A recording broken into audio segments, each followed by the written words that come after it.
অন্ধ্রপ্রদেশে নান্দের এক্সপ্রেসে ভয়াবহ আগুন, অন্তত ২৬ জন যাত্রীর মৃত্যু, জখম ২০। তাদের মধ্যে বেশ কয়েকজনের অবস্থা আশঙ্কাজনক। মৃতের সংখ্যা আরও বাড়ার আশঙ্কা। বেঙ্গালুরু থেকে মহারাষ্ট্রের নান্দেরে যাচ্ছিল ট্রেনটি। সত্যসাই প্রশান্ত নিলয়ম স্টেশন ছাড়ার পর আজ ভোর রাতে ৩:৩০ নাগাদ এসি B1 কামরায় আগুন লাগে। মুহূর্তের মধ্যে আগুন পাশের দুটি কামরাতেও ছড়িয়ে পড়ে। আগুন থেকে বাঁচতে চলন্ত ট্রেন থেকে ঝাঁপ দেন বহু যাত্রী। আগুন নজরে আসতেই চালকের সঙ্গে যোগাযোগ করেন গার্ড। এরপরই চালক ট্রেন থামিয়ে দেন। খবর পেয়ে রিলিফ ভ্যান নিয়ে ঘটনাস্থলে পৌঁছন রেলের কর্মী আধিকারিকরা। শুরু হয় উদ্ধার কাজ। আহতদের তড়িঘড়ি নিকটবর্তী হাসপাতালে নিয়ে যাওয়া হয়।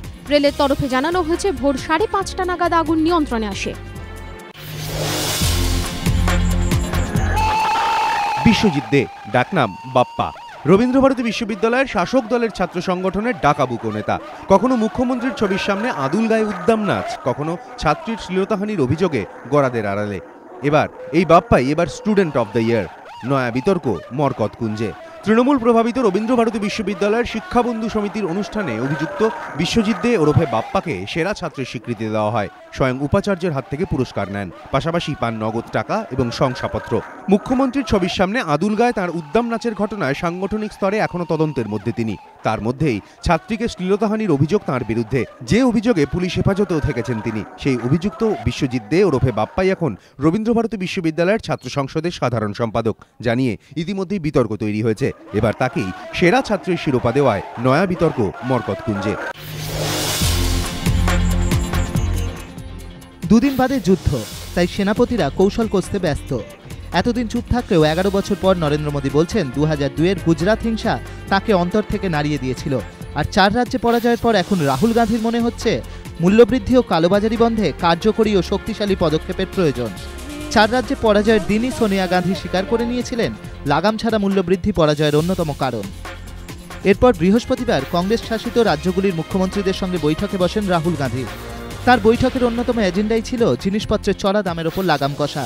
বৈঠকের পর সাংবাদিক বৈঠকে রাহুলের পাশে বসে কংগ্রেসের মিডিয়া সেলের চেয়ারম্যান অজয় মাকেন জানান, শাকসবজি, ফলের মতো নিত্য প্রয়োজনীয় দ্রব্যের দাম নিয়ন্ত্রণের জন্য কংগ্রেস শাসিত রাজ্যগুলিকে নির্দেশ দেওয়া হয়েছে ন্যায্য মূল্যের দোকান খুলতে।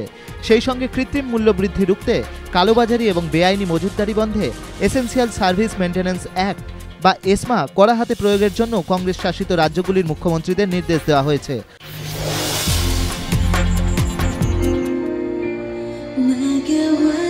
শীত মানেই মিঠে রোদ, কমলা লেবু, পিকনিক আর সার্কাস। শীতের দুপুরে সার্কাসের খেলায় জমাটি আনন্দ, কিন্তু ২ বছর সেই আনন্দ থেকে বঞ্চিত ছিল শহরবাসী। সব বাধা কাটিয়ে অবশেষে সার্কাস ফিরল কলকাতায়। শহরে এখন শীত, সোয়েটার আঁকড়ে সার্কাসের লাইনে ৮ থেকে ৮০। খুদেদের চোখে নতুনের কৌতূহল, তো বড়দের মনে নস্টালজিয়া। পার্ক সার্কাসের ময়দানে জমজমাট সার্কাসের আসর। বিভিন্ন দেশ থেকে এসেছেন শিল্পীরা, রয়েছে হাতি, বিদেশি পাখি। কলকাতা পুরসভা বলছে গত বছর ন্যূনতম দরের থেকেও কম দর দেয় সার্কাস সংস্থাগুলি। তার জেরেই গত বছর সার্কাস ছিল শহর, কিন্তু এবছর সার্কাস থেকে তাদের আয় হয়েছে বেশ অনেকটাই। শহরে সার্কাস আসা না আসার এই জটিল নেপথ্য ভুলে শহরবাসী খুশি প্রিয় সার্কাসকে ফিরে পেয়ে।